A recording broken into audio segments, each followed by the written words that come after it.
Ahora vamos a ver la integración de Spring con el mecanismo de transacciones. Vamos entonces a habilitar transacciones en nuestros DAOs, pero van a ser un tipo especial de transacciones. Son transacciones que se conocen como transacciones declarativas. ¿Ok? Entonces, para esta parte, pues recordemos que cuando empezamos a configurar nuestro proyecto para integrarlo con JPA, les comentaba que teníamos que utilizar estos bloques que están aquí. Esto que dice Transaction Manager y esto otro que dice TX Transaction, TX Annotation Driven. Y la idea de esto es que lo que estamos haciendo aquí es que estamos habilitando un componente de Spring que permite integrar las transacciones de JPA con el mecanismo de Spring. Esto lo hace casi de manera transparente. Y esto otro de aquí es para habilitar una notation especial que nos va a permitir decirle a Spring dónde empieza y dónde termina una transacción. Entonces, a lo que me refiero con esto, ya en código, es básicamente hacer lo siguiente. Nosotros necesitamos transacciones en nuestros DAOs. Los necesitamos cuando tengamos que hacer operaciones que modifican a la base de datos. Si ustedes recuerdan, todos estos DAOs que tenemos, el de artículo, el de usuario, el de comentario, etcétera, todos ellos se extienden del generic DAO. Y el generic DAO pues tiene definido estos métodos básicos. Uno de esos métodos básicos es el método de guardar, ¿ok? Y pues en este caso, si yo quiero guardar en la base de datos, ahí sí necesito una transacción. Necesito que mi aplicación tenga una transacción para que pueda guardar en la base. Entonces vimos en muchos ejemplos que hicimos en clase que nosotros creábamos a manita esa transacción. ¿Se acuerdan que usábamos esto de Entity Manager Begin, Transaction Begin y luego el commit? Creo que aquí tengo un ejemplo rápido para recordarles eso. Por ejemplo, este delete. Recuerden que nosotros lo que hacíamos originalmente es esto de getTransactionBegin y luego esto de getTransactionCommit, y esto marcaba el inicio y el fin de la transacción. Esto es algo que se conoce como transacción programática, es decir, que ustedes están programando dónde inicia y termina la transacción a manita con código.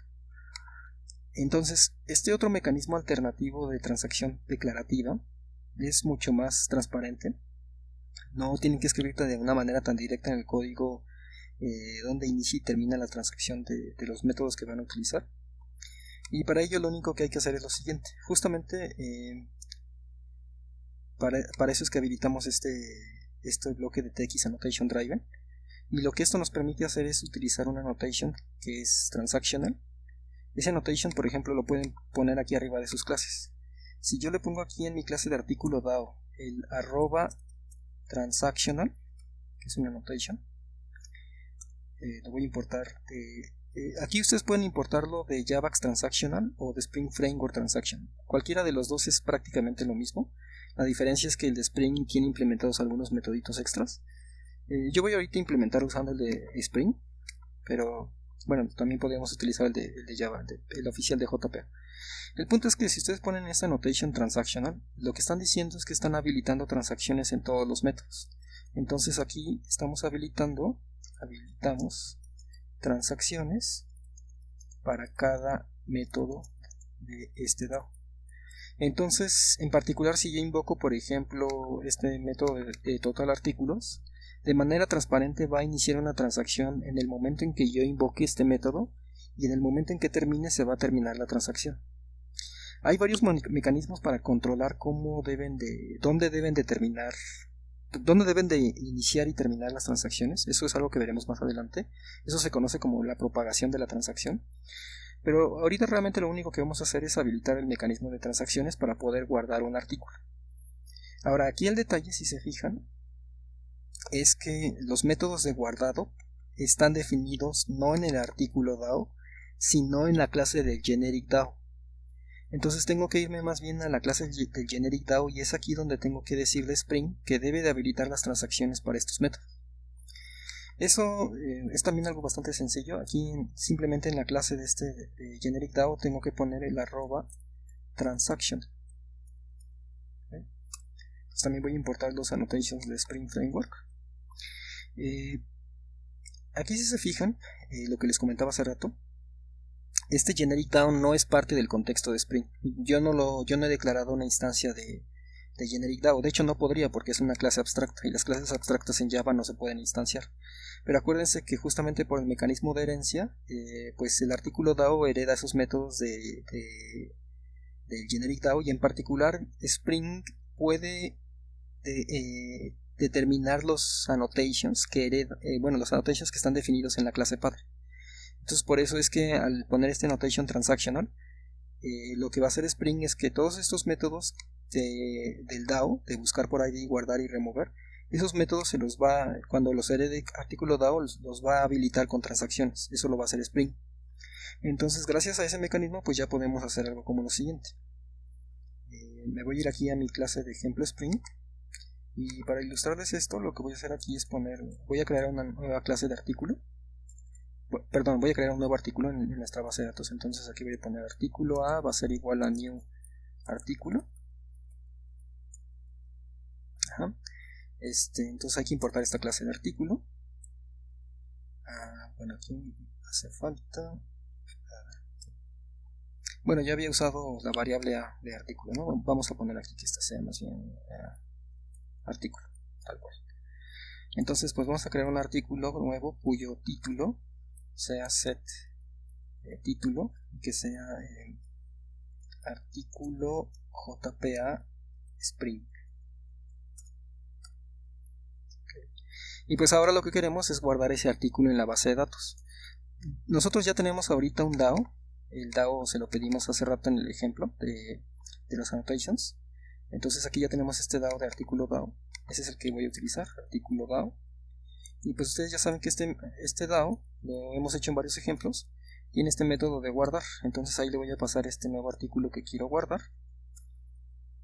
Y aquí lo que va a ocurrir es que, aunque yo no le estoy diciendo de manera explícita que tiene que crear una transacción para el método guardar, el mecanismo de Spring sabe, a partir de esos annotations que puse de transactional, sabe que debe de crear una transacción para este método. Ahora, para que esta parte se note, lo que voy a hacer es que me voy a conectar pero a la base de datos portable que tenemos en el proyecto. Entonces yo ya tengo corriendo la base portable aquí. Si se fijan, de hecho les voy a mostrar que los artículos que tengo son nada más 3. Ahí están los 3 artículos. Y esta base ya está corriendo, pero acuérdense que esa es una configuración, bueno, es una unidad de persistencia diferente. Entonces para probar esta parte lo que voy a hacer es que voy a ir a mi archivo de Spring Context, y aquí donde está la unidad de persistencia que estoy utilizando para crear el Entity Manager Factory, le voy a decir que necesito usar la unidad de persistencia blog-pruebas. ¿Sí?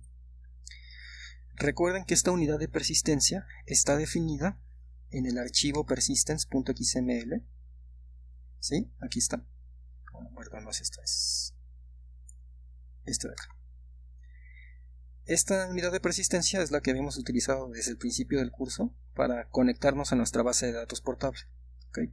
Entonces, cuando yo ejecute este ejemplo, lo que va a hacer es que se va a conectar a la base de datos portable que tengo corriendo en este momento, y en esa base de datos va a insertar este nuevo artículo con este título. Entonces creo que no se me pasó nada de la configuración. Vamos a ejecutar este código. Entonces ahí se está ejecutando.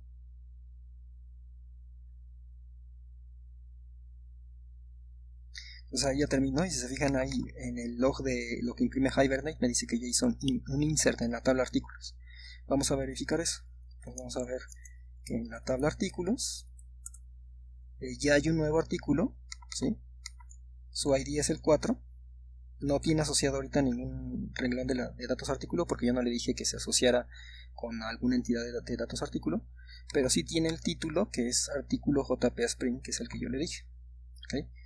Entonces pues ya estamos usando transacciones declarativas con Spring y con esto de JPA, y pues ya estamos empezando a utilizar los dados que habíamos definido previamente.